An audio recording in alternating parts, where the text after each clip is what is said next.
These days, what can you buy for £1? A bar of chocolate? Half a bus ticket? Well, imagine this. You give me £1 and I'll give you the keys to your new home. Back in 2013, Liverpool City Council launched its pilot scheme to buy a home for £1. The small print was you had to refurbish it and then stay there for at least 5 years. So now, 10 years on, has the project been a success? We've been able to model this house exactly how we wanted it. I wouldn't have been able to afford this or anything like it. You would accept there's still a way to go? There is still a way to go, and I think in some ways regeneration never finishes, does it? There's always more to do. I'm Rowan Bridge, the BBC's North of England reporter, and I've been walking the streets of the Webster Triangle in Liverpool to hear from those who bought a £1 house and to hear from the person behind the scheme as well. This is 5 minutes on Liverpool's £1 houses. Did they work?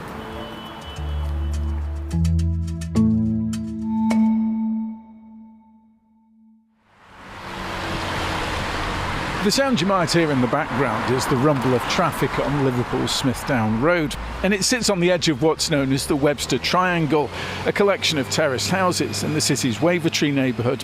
It's here a decade ago that Liverpool City Council piloted a radical idea to sell off crumbling and derelict properties for £1 with the aim of regenerating them.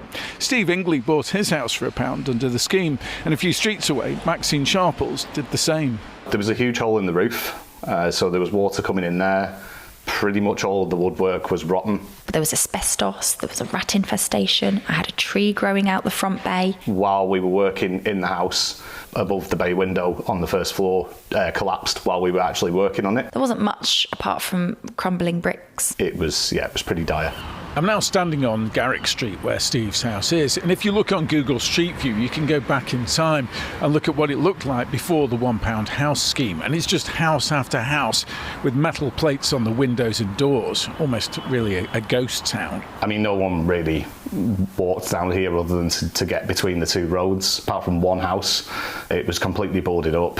There was just kids everywhere messing around, as you'd imagine, because there's no repercussions for anyone if there's no one living there. So it was fairly grim. Lots of fly tipping, not great.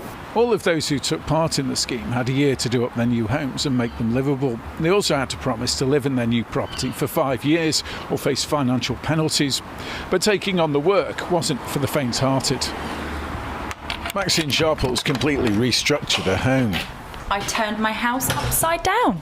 The first room on your left used to be the living room, is now my bedroom. We continue along the hallway. I really take my hat off to anyone that works in construction full time. It's grueling, it's back-breaking work, it's filthy. I mean, I removed all 4 of my chimney breasts, and so I was just covered in dust for months. And I had the Victorian Haynes Manual, which I highly recommend. So the Victorian Haynes Manual is a guide of how to do a renovation to a period house properly. And why was that so helpful? Because once you know the jargon, then you can go and recruit a trade. And if you sound like you know what you're talking about, there's a less chance of them ripping you off. You can quite clearly see from the map this area, the Webster Triangle. Tony Mosdale's from Liverpool City Council, and he's showing me a map of Liverpool from the time the £1 houses were built. A century on, they were boarded up after the coalition government pulled funding for a regeneration scheme for the area. So inspired by similar schemes, the council decided they'd sell them off for £1. I think we just felt that there was an appetite for people who were keen to renovate derelict houses, starting from scratch, putting their own stamp on it. We put that sort of concept out there and received a very positive response. I think it really captured people's imaginations. While there are still challenges, I think this is a sort of vibrant and diverse community now.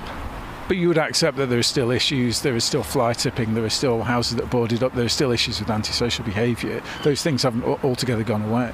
They haven't, no. I would say those incidents are not as frequent as they used to be. Vans used to drive up the empty streets and tip up the back and drive off. We don't see that anymore. You would accept there's still a way to go?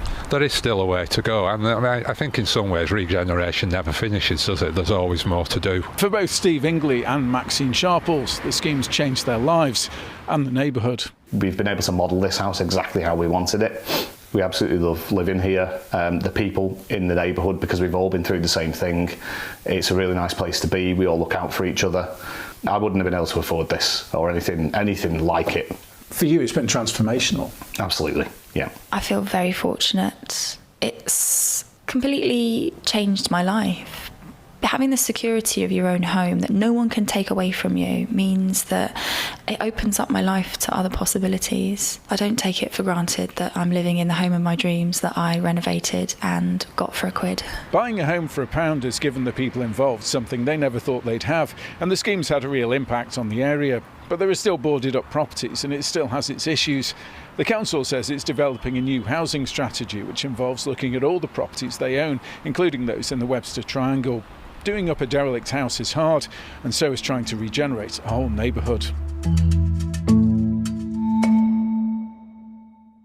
Thanks for listening.